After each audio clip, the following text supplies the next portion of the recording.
Hi, y'all. This is Kristen Chenoweth. Hi, I'm Gloria Stefan. This is Sarah Bareilles. Hi, I'm Patty Lapone.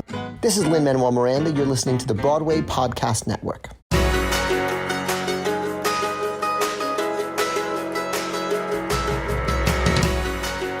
Welcome to the Theater Podcast, intimate personal conversations with theater's biggest names. I'm your host, Alan Seals, and this episode is with Frankie Valli himself, John Lloyd Young. Before I get any farther, I just want you to go to his website, johnlloydyoung.com/live, and get tickets to his upcoming concert happening on October 3rd, streamed live from Las Vegas over your favorite interwebs. Art needs to continue. I'm so happy he's doing this. I'm happy that we have the opportunity to watch him. Also, at some point in this interview, he tells me about some of the other art that he is involved with, and he actually is he makes physical art. I don't know how best to describe it. I think it's just best for you to see it. So I took 2 screenshots while we were talking as he was showing me the items, and they are on my Instagram page, theater_podcast. So head over there and check out those pictures as you're listening. One of the most interesting stories we cover in this episode is basically his words. He says he was shot out of a cannon and then fell like a lead balloon regarding Jersey Boys before and after.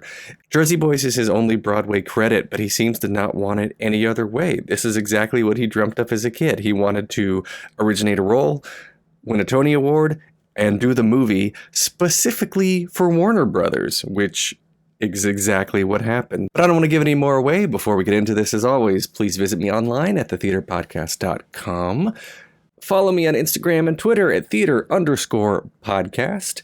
Please leave a rating and a review. Just tap those 5 stars if you feel so inclined. And now everybody, please enjoy this episode with John Lloyd Young. Here you go. 1, 2, 3.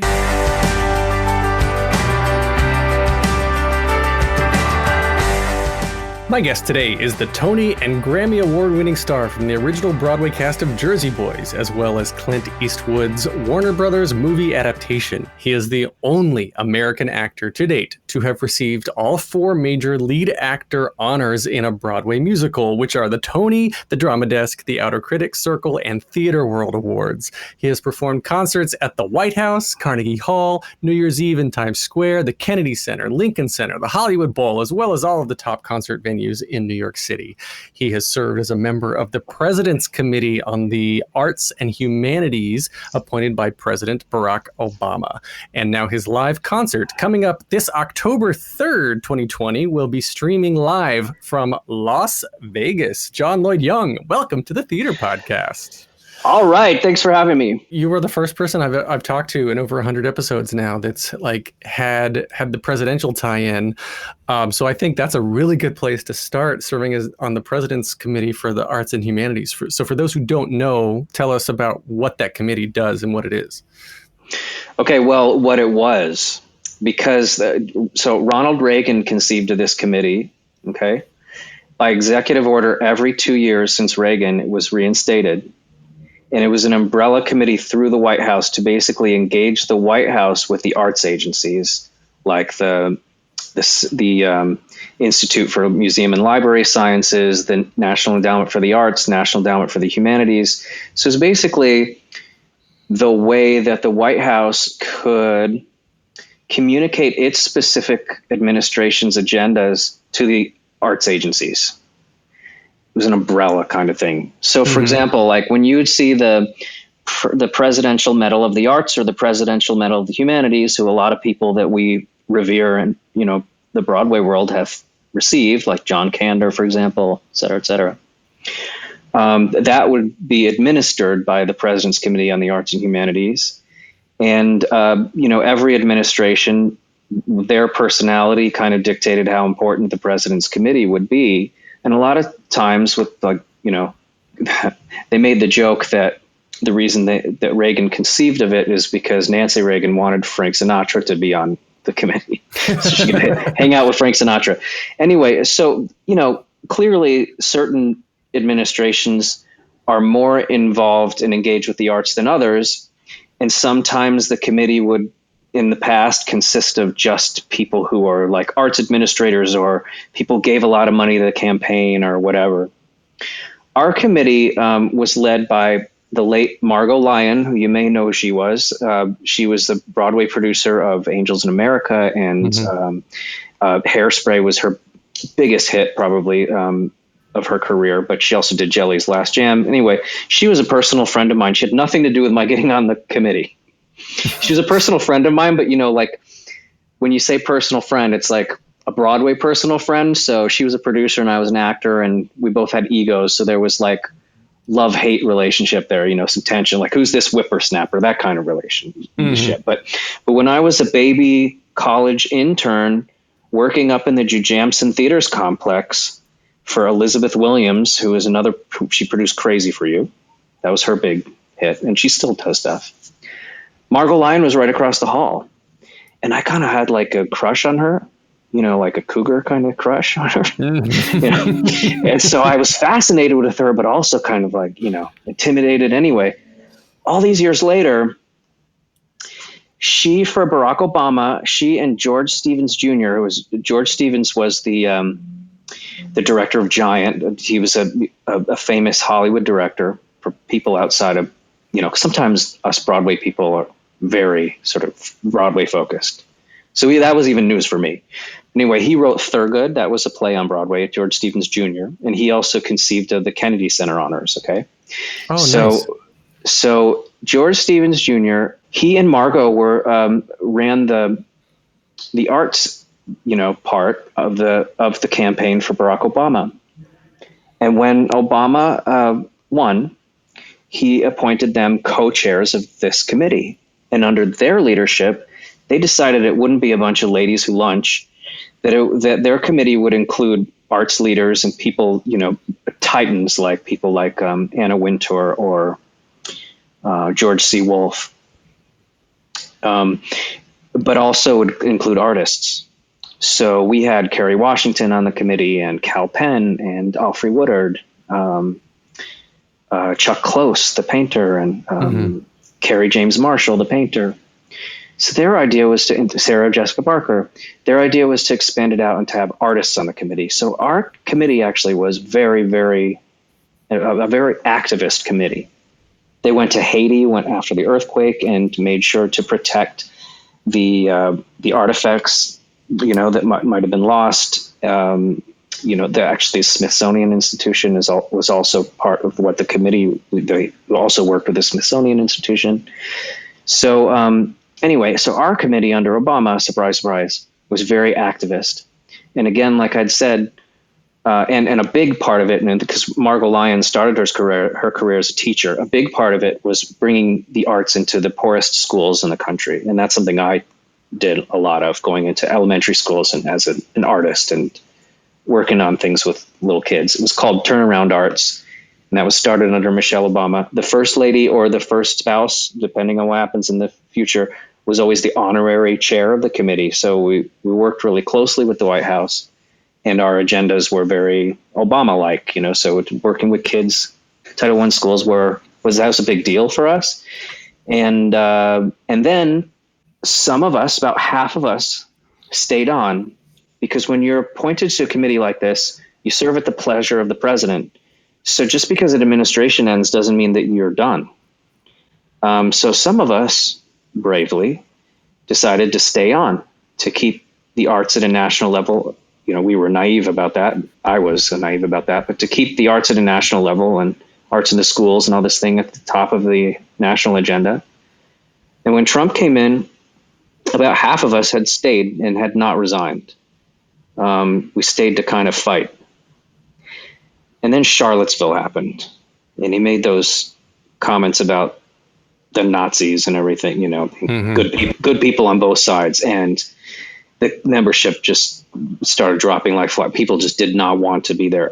I wanted to write a letter of censure from us and sort of dare him to dissolve us, vindictively, which he's proven to do over and over again. But instead, the majority of the leadership of the committee that was remaining decided that they wanted to resign en masse. So we all resigned. And I was in Hawaii when all of this was going down. So I was finding out everything like hours and hours after everyone made decisions. I thought we were all going to stay there and fight, but we had decided to resign. So we resigned, and then he dissolved the committee. So all of these presidents from Reagan who had reinstated this committee every 2 years by executive order, Trump just threw it away. He could have repopulated it with people that, like Ted Nugent. He didn't, he does not care about the arts. He does not care about the art, and the arts are hostile to him. And you know how he is when he feels someone doesn't like him. So it's the first time since the conception of the Kennedy Center honors that the president doesn't attend. This is we can't expect national leadership on the arts with this president. So short story long, it was an important sort of part of White House arts initiatives, and Trump trashed it. But what was great was that before he did, we had some foresight. Everyone thought that the Democrats were going to win. Everyone was surprised, especially in the arts. Even so, just in case, we took that signature program of Michelle Obama's, the turnaround arts, or the arts in the schools. We made sure it was fully funded for 4 years after the Obama administration ended, and we migrated it over to the education department at the Kennedy Center. So it still exists and it's still going, and that's an Obama, legacy that we protected. Tell me then, what is it about you that turns you into this activist? I guess take me back, little John, you're growing up, where were you born? You're born in Sacramento, I think? Yeah, I was born in California on an Air Force base. Oh, really? It's now a VA hospital. So then Air Force to Broadway, not normally a trajectory that a lot of people have, and then obviously thrown in there as a little political activism. So at what point did you start performing, and then at what point had this grown into something bigger than you imagined? For me, the arts, Broadway was always mythology in my house because modern family, I had 3 sets of grandparents because of step parents, that kind of stuff. So 3 sets of grandparents I grew up with, all war era, grandparents. And 2 of the 3 sets were New Yorkers. And so Broadway and Broadway shows were a big deal for them, So they were in there, they were raising my parents' age in the early 50s and mid 50s, when Broadway was the center of entertainment in our nation. Broadway shows were on Ed Sullivan. Broadway shows were part of the center of the culture. It was like what Rosie O'Donnell did for Broadway shows. That was normal back then. So my grandparents had seen these major iconic performances. Yul Brynner and The King and I, and Jerry Orbach in 42nd Street, and these sort of things. And these were stories around the dinner table, and things people talked about with reverence and love. And, I was a kid moving around following my father's Air Force career. This is way before the internet. And I would go to public libraries and I would check out Broadway LPs. And so Broadway was a very exciting place for me. And when I was in New York and seeing Broadway shows, it's because I was visiting my grandparents and I was in the big city. And, I was living in places like Omaha, Nebraska, as a kid. So trips to New York to see Broadway shows were a big deal for me. And I was taken by it from a really young age and always followed it as well as I could. Watched the Tony Awards. My great-grandparents were immigrants to New York from Sicily, helped build the city. My great-grandfather was a potato farmer in Queens, helped feed the people building the bridges and tunnels that we all use, that New Yorkers use. So wow. New York was part of my family legacy, and always wanted to be a part of it. And so I had an eye on New York and Broadway from a very, very early age. What was it about the performing and the Broadway side of it, though, that attracted you? Because you could have come to New York and been in finance or been, there's so many things you can do once you come to New York. But why was it always theater? Was it singing, acting, dancing in particular, or just I just want to be on Broadway? It was an exciting once you're on the inside, you see it for what it is. It's more of a business, and it's the depending on who you end up working with, some producers are bastards and some are great, if that's kind of luck of the draw. But from the outside, there's this mythology. It's so exciting. It's part of the heartbeat of New York City. And I wanted to be a part of the heartbeat of New York City. And I was also good at stuff that qualified me to be someone who would be on Broadway. And I was a good singer, and I was good with an audience. And especially for live performers in New York, this has obviously changed and might have to change going forward, if at least in the short term. But I was also very good at dealing with the public. Part of, I think, not everybody agrees with this, but I was a little kid going, not every performer agrees with this, but I think it's deeply important what I'm about to say. When I was a little kid going to Broadway shows, and you see a show and you see the live person up there in front of you, and you're taken by their performance, and you don't want the fantasy to end, and you wait at the stage door for them to come out, and you're so excited to meet that actor or whatever, and then they're an asshole to you, that I never understood. So when I finally got my chance to star on Broadway, I think this is so important. Your audience is your customer, right? And if they love what you're doing, why would you ever insult them or snub them? There is no Broadway without an audience. Look at what's happening right now. The audience, your job as an actor is to kill your audience, but not literally, so right now, an audience is going to stay away because they don't want to sit next to a stranger and die just to see a Broadway show, right? So this is more of a reminder than ever before that the most important element is that audience. And I was a member of that audience, and I wanted that fantasy to continue. So when I was starring on Broadway and I walked out that stage door, I held on to a little bit of that Frankie Valli energy for a little while. I stood there and stayed there until everyone was gone. And then I let the character and that energy or whatever, that stuff kind of melt away as I, had made distance from the theater. But I always saw that as integral part of my job to keep the ball up in the air, even as I leave that stage door.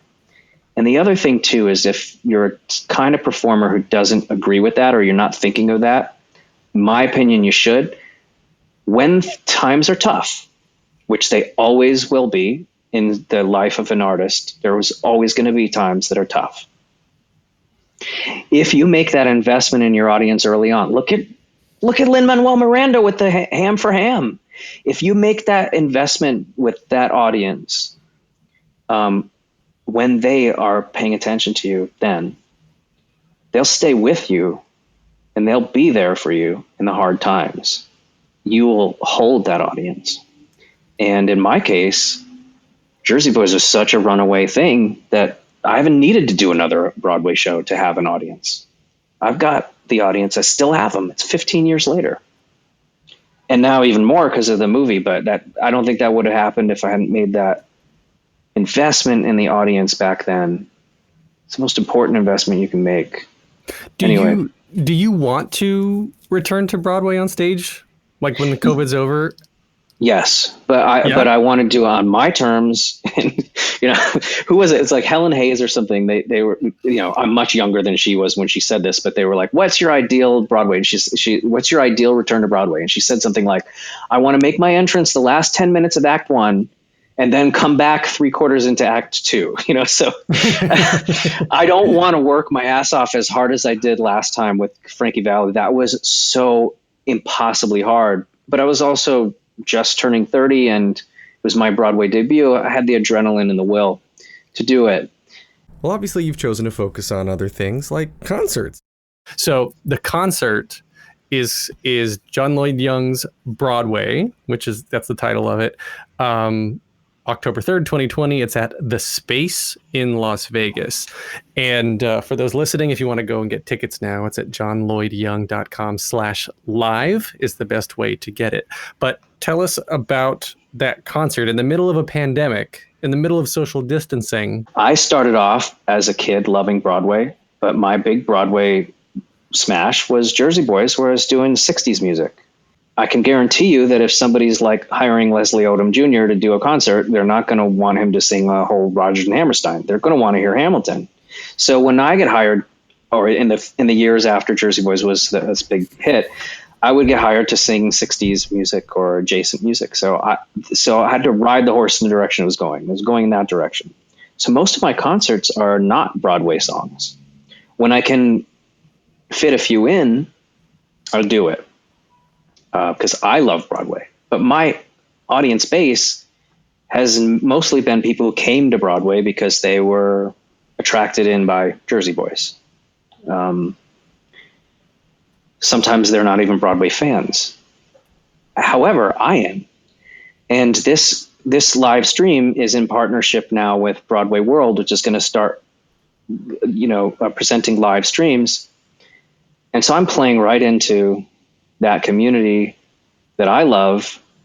And my fans who are already following me will enjoy this concert because it's something different for them. But also it's like what do you call it? It's an olive branch or just a reconnection to my community that I was initially attracted to. And the reason I was available and able to do a show like Jersey Boys is because I was a Broadway aspirant. I wasn't looking to do a jukebox musical. Though I didn't have any problem with Jersey Boys. It was a fantastic script. Of its genre, it's like the gold standard. Mm-hmm. But I was, I came out of Brown University having played like every lead you could play in Sondheim musical for 4 years. I came to New York wanting to do Sondheim, or something, or thinking, I would do something like that. Or this is my original heart and soul, these songs.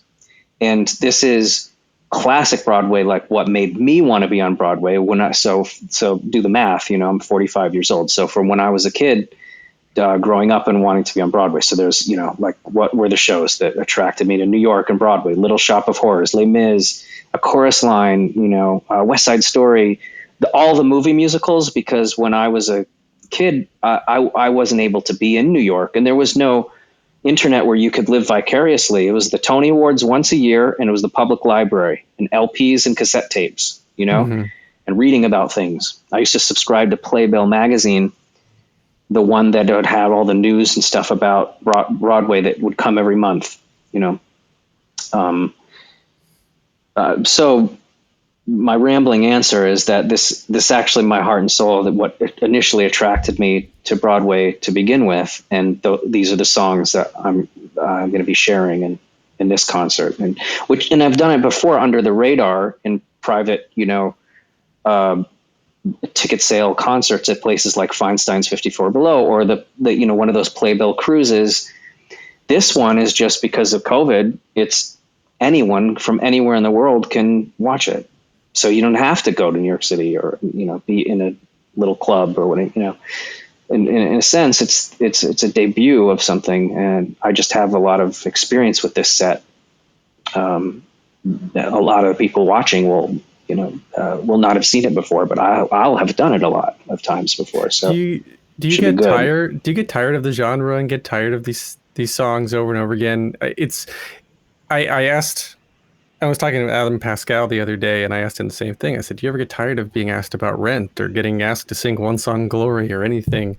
And he's like, I did. For a while, I hated it. And then, like, it's made him, given him his career, it's made him who he is. And I always wonder other people who have been kind of pigeonholed, or I always wonder if other people feel like they've been pigeonholed in a similar fashion for something, they're known for something as iconic as this. There's two ways you could think about it.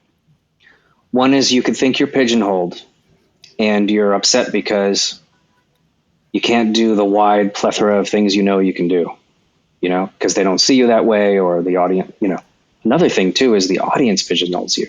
That any actor you can think of does 2 or 3 things really well. Just analyze it sometime.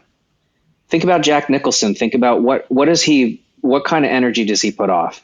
Then think about Bradley Cooper, and then think about Liza Minnelli. Mm-hmm. 2 or 3 major things that those people put off. Okay. An audience likes to see you a certain way.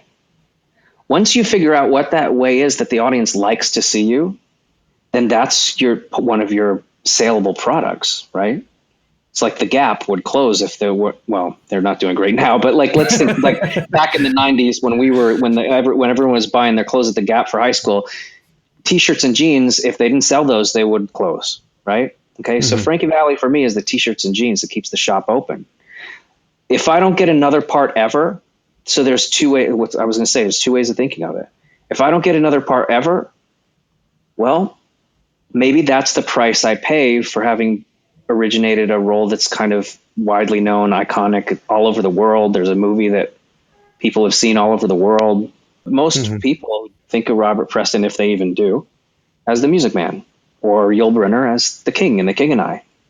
If you're able to get an iconic role, you are so lucky. And then you have your own problems that people who are always working on Broadway shows but are not known for any one role, that they don't have to deal with. There have been times where I think, God, such and such was always working, and I'm not always working, but such and such is not known for an iconic role. So you can have either or, and I don't have the choice now of having either or. I have what I have, and I choose to love it.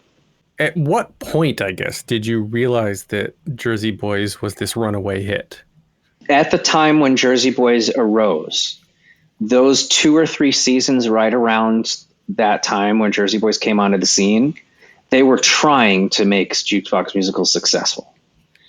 Mamma Mia was a runaway hit. It wasn't the same kind of a bio musical, right? And then years before that, they had tried that with Buddy or with like Beatlemania, these biography musicals, but none of them had really succeeded like this until Jersey Boys. But there were a lot of misfires that, around that time, if you remember. So Jersey Boys was really the one that shattered all the expectations. But people were kind of sick of the jukebox trend when we started previews, and how there can be a dark side to the community, right? Well, we had that dark side in the first 3, 4, 5 rows when we started our previews. Crossed arms and stone cold faces. The types that come to hate the show. Yeah, they want to hate it. Oh my God.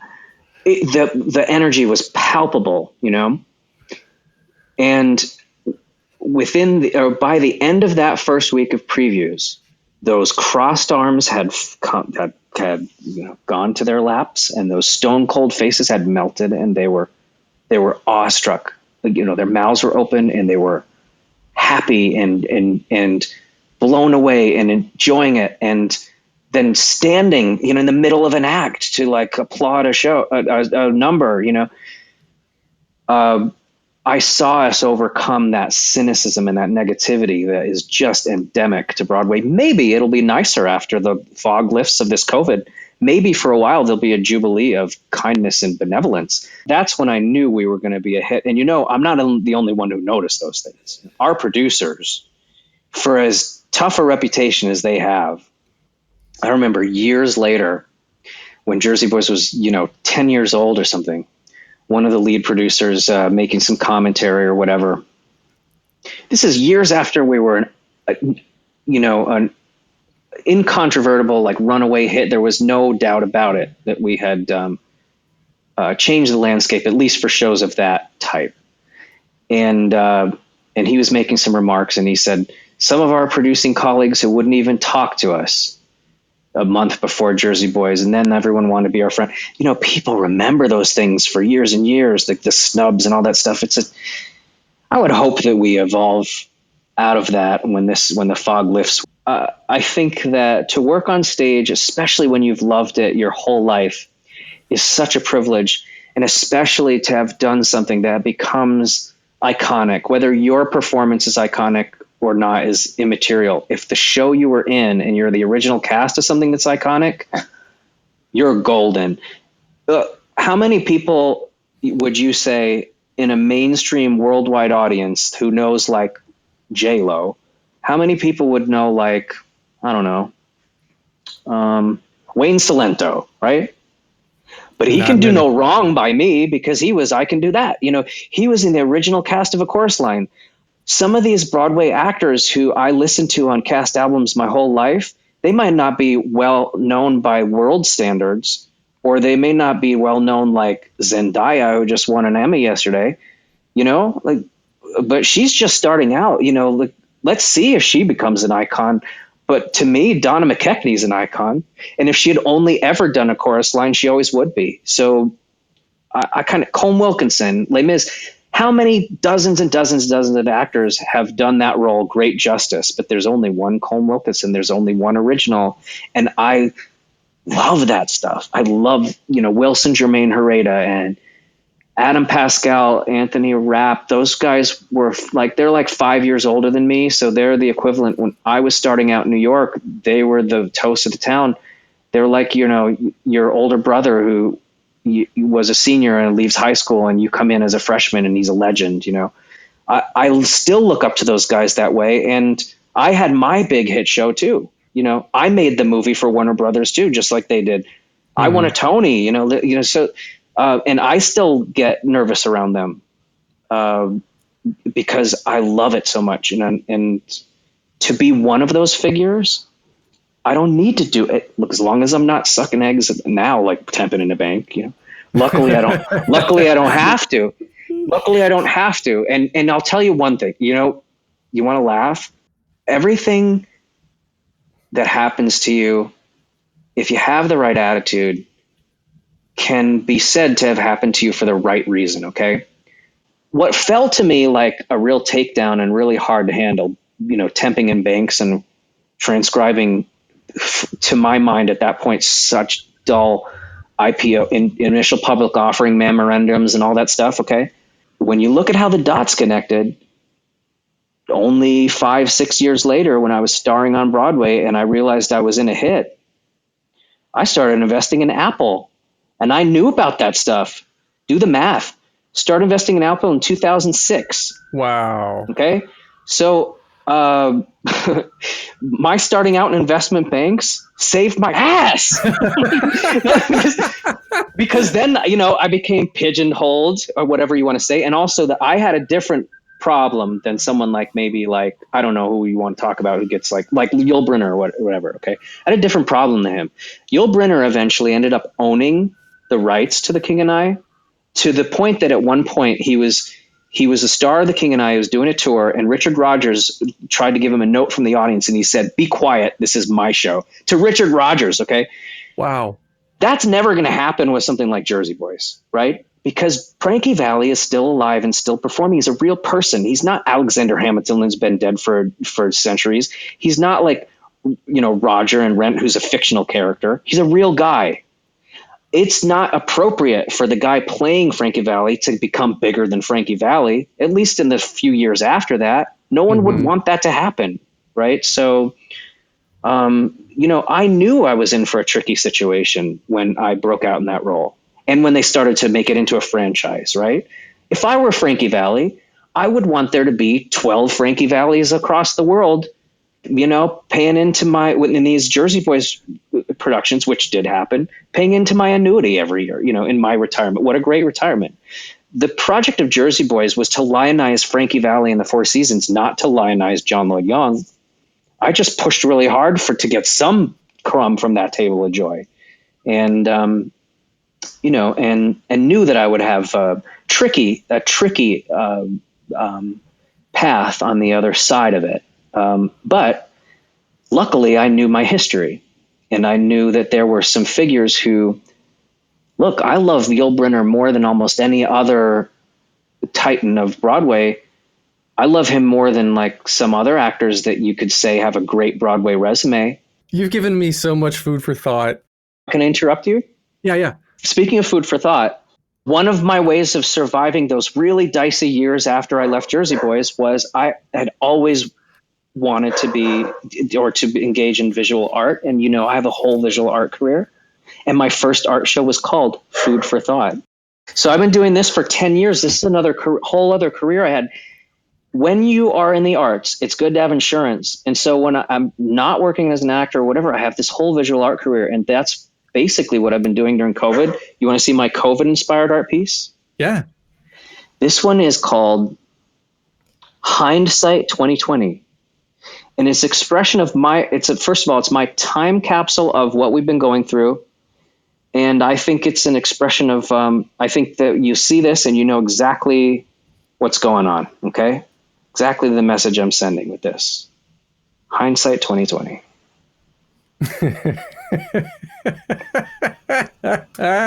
Since this is audio only, I'll just take a screenshot here and I'll post it on my Instagram account, theater_podcast. Everybody head over there to have a look at what I'm seeing right now. So one of the wonderful magical things that came out of this hitting a wall, which I knew would happen because I knew the history, and I knew I wasn't going to be Yul Brynner where I owned Jersey Boys. No way on earth that I would own the rights to Jersey Boys ever, Plus, I don't want to do Jersey Boys the rest of my life. Frankie Valli's Frankie Valli. I got to do other things. Mm-hmm. Kafka said, and I'm kind of like paraphrasing him, sometimes the most direct way to something you want is by taking a deliberate leap in the opposite direction, okay? Look, Jersey Boys was a big hit. It was all over the world. It had been proven that other guys could play Frankie Valli. What was I going to do with myself? I waited around until the movie, but that still wasn't an assured thing. So I went into art. And I went so into art that I was so comfortable there that it was almost like when the movie happened, Frankie Valli, who has a nice, a healthy ego, was able to pluck this poor guy out of obscurity and give him a shot. If I'd become Justin Bieber or whatever after Jersey Boys, Frankie Valli might have been threatened, but he was able to save me and let me do the movie, So actually going into artwork, just like Kafka said, got me to one of my lifelong dreams kind of more directly than if I had just kept going and doing other Broadway shows and stuff. Wow. Yeah. I mean, because my Broadway dream was I'm not kidding when I tell you this.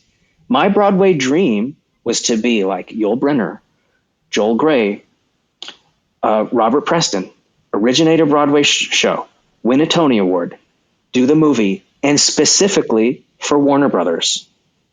And that happened. So now what? Specifically because I loved the Music Man so much. And I knew that Robert Preston had been opposed by the head of Warner Brothers, but Jack Warner, and Meredith Willson insisted on him, and that he got to and the reason that I was able to enjoy what Robert Preston might have been like in the show that my grandparents loved and talked about all the time was because I could watch that Warner Brothers movie as much as I wanted and consume Robert Preston in his iconic role, still kind of close to the age that he played it. That was my dream from when I was an 8-year-old kid. And I did it against really stiff odds because I had no leverage. Believe me, those guys who are in control of Jersey Boys are the ones who want to be in control. If they're not going to cede their control to some actor, especially some actor who was like their intern grabbing them coffee when he was in college.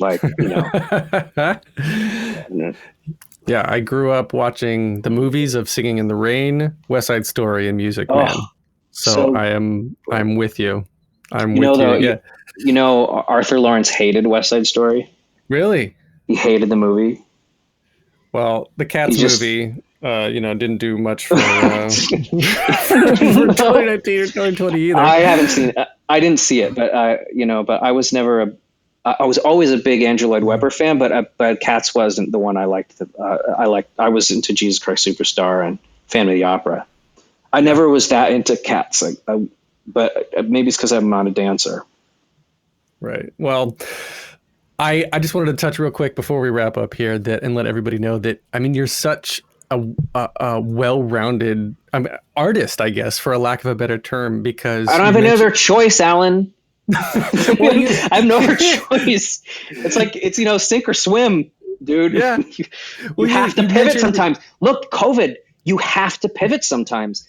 Luckily for me, this COVID thing, I had no choice. I had to learn that lesson years before all of us had to. Now we're all in the same boat.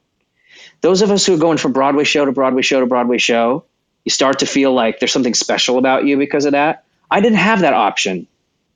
I was in a really politically difficult situation after Jersey Boys. I had to pivot into something else. So when COVID happened, I spent 3 days like freaking out. And then on the 4th day, I went to art storage and I got all my materials out and started doing that again.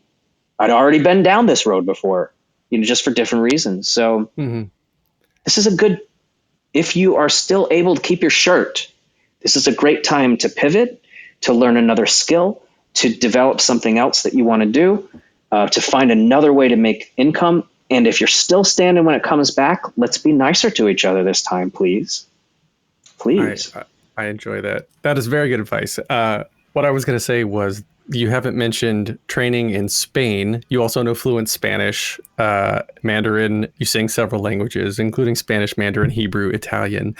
You've trained the world with Chinese Shaolin monks, and you hold a brown belt in temple-style kung fu, and you're a practitioner of Chan Buddhism. I mean, like, I've had a lot of time on my hands, Alan, and I expect to live a full life, even if I can't get what I think I want. I'm the least spoiled of all the Broadway stars you'll ever talk to, because I shot out of a cannon and fell like a lead cannonball onto the ground and couldn't figure out what to do next. So I did the stuff I wanted to do. Could it have been great to have gone into, other Broadway shows, whatever? Yeah. But when I look back and I think of the history since then, I don't know which Broadway shows I should have been in. So I did things I wanted to do. And, I was a rounded person before I came in. That's why sometimes the patronizing nature of the business is so frustrating, because if you're a deep person and you have a lot of interests and a lot of skills, but a lot of them don't translate to the marketplace of Broadway, you're not a loser just because you don't write your own show. If you're interested in learning Mandarin, you learn Mandarin. Yeah, I can't take that to market in the Broadway marketplace, but I don't think that makes me less interesting. I think it makes me more interesting. It makes me more interested in life. And then when I can't get a job, I'm not sitting around like, I've literally seen Broadway stars like before all this hit, on social media, where they kind of like they're visiting a nephew or something. And you can tell they're miserable to be like in Kentucky visiting family. They want to be on a Broadway stage. They can't be happy unless they are. The best thing that ever happened to me was not getting exactly what I wanted when I wanted it. Wherever you go, there you are. And I think you've got experience. What I was going to say is that when you're in Kentucky visiting your nephew, you're not getting that validation. You're not getting the applause. You're not feeling the audience tell you are a good person. And what I think has happened to you is, as you've described it, you've had a lot of time not working after Jersey Boys. And so you're one of the few, especially, talking about Buddhism and working with Shaolin monks and everything, that you found peace with yourself. And I mean, at pains, it was hard. It was hard because once you can enthrall an audience at the highest level, I'm talking world-class performing, right? There's no doubt about it. I don't have to feel insecure and say, oh, I gave a mediocre performance. I know that performance in Jersey Boys is a world-class performance. You know why I can say that without any hesitation? Because I haven't gotten to do it again on Broadway over and over and over again. So I'm going to claim the one thing I know I have dominion over, okay? And I'm not going to feel ashamed about it. So when you see that you can do that, you want to do it again. But one of the toughest lessons to learn is enjoying that afternoon with that nephew and not needing to have thousands of strangers applaud you, but to teach a little 5-year-old how to tie his shoes. I'm not saying that I'm there entirely, right? People don't go into show business because they're enthralled by those simplicities, Yeah. But the practice of trying to be certainly makes the periods of instability, which are inevitable in this profession, much more easy to take. And then you come on the other side, and when I get to do another Broadway show and enthrall an audience again, a live audience, I will appreciate it so deeply because I know what a privilege that is.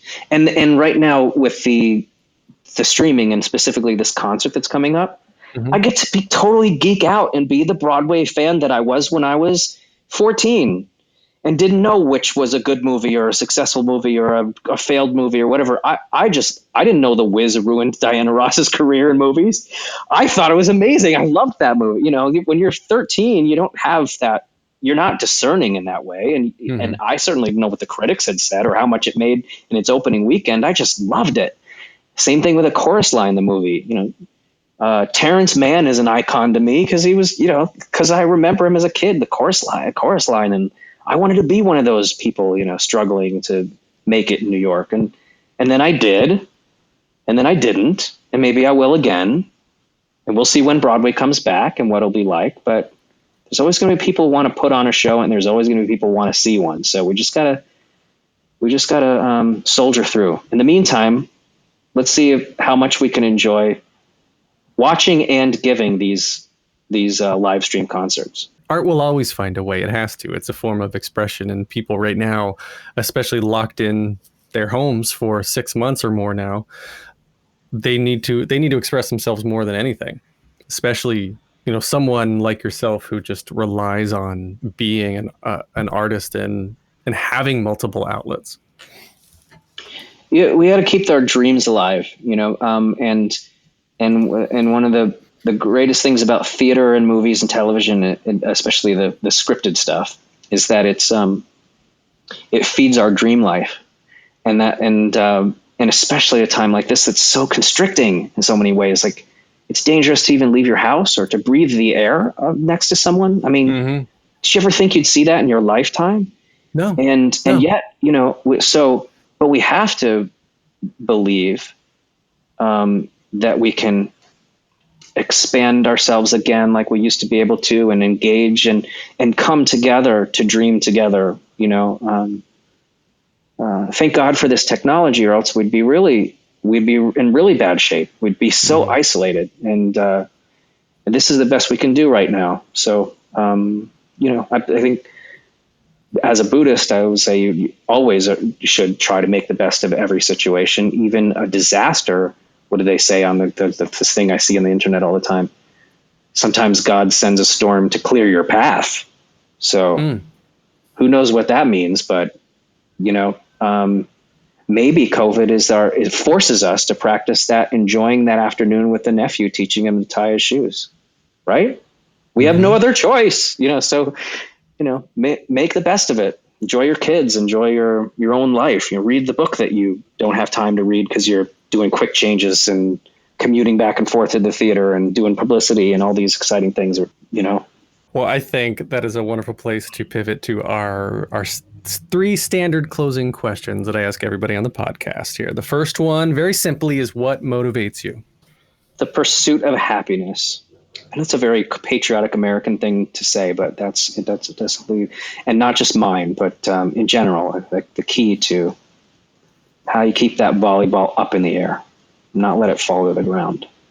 All right. So then what advice would you give to your younger self and younger people listening now, starting out down a similar path? To ignore the naysayers. Obviously, you can't be exceptional without being the exception. And when you're offbeat, people are not going to understand you. And sometimes that means that they're going to push back against you or ostracize you or ridicule you. If you have a vision, just keep on keeping on. You'll find your people. I like that. And then last question, if you can only see one show for the rest of your life, but you can see it as many times as you want, what would you see? A chorus line. Original cast. It doesn't matter to me. Yeah, like I said, original cast. Okay, yeah. If I could go back in time and see the original cast over and over, just that elusive, heartbreaking, persistent pursuit of I think what they call flow, where your talents and your activities overlap. That doesn't happen all the time. And chorus line is all about that. Wanting that flow, wanting that job, wanting to be a part of it. I never get tired of that heartbreaking and inspiring story. It's a great show. So everybody, please go to johnlloydyoung.com. Go to johnlloydyoung.com/live to get tickets to his upcoming show, live streamed from Las Vegas on October 3rd. It's going to be available on demand afterwards for a little while as well. And where can we find you on social media as well? All of my links to social media are at the bottom of every page of my website, johnlloydyoung.com. But those are Instagram, John Lloyd Young, no spaces, little sunglasses after that, John Lloyd Young. And Twitter is genuine JLY. And I think also YouTube is genuine JLY. The links are at the bottom of every page of my website, johnlloydyoung.com. And you have some wonderful music actually on your website as well. So we can hear Well, thank you. Worked very hard on that. You can get more of me at thetheaterpodcast.com. I'm on Instagram and Twitter at theater_podcast, Facebook /official theater podcast. Please leave a rating, review. It helps. And thank you to Jukebox the Ghost for the intro and outro music. And John Lloyd Young, thank you so much. You have just like totally zenned out my afternoon here. I've had a great conversation. I'm glad, because I'm just trying to survive, dude. but attitude is everything, right? So that's my constant daily practice, is trying to just keep a great attitude. Take a deep breath, make the world a little colorful.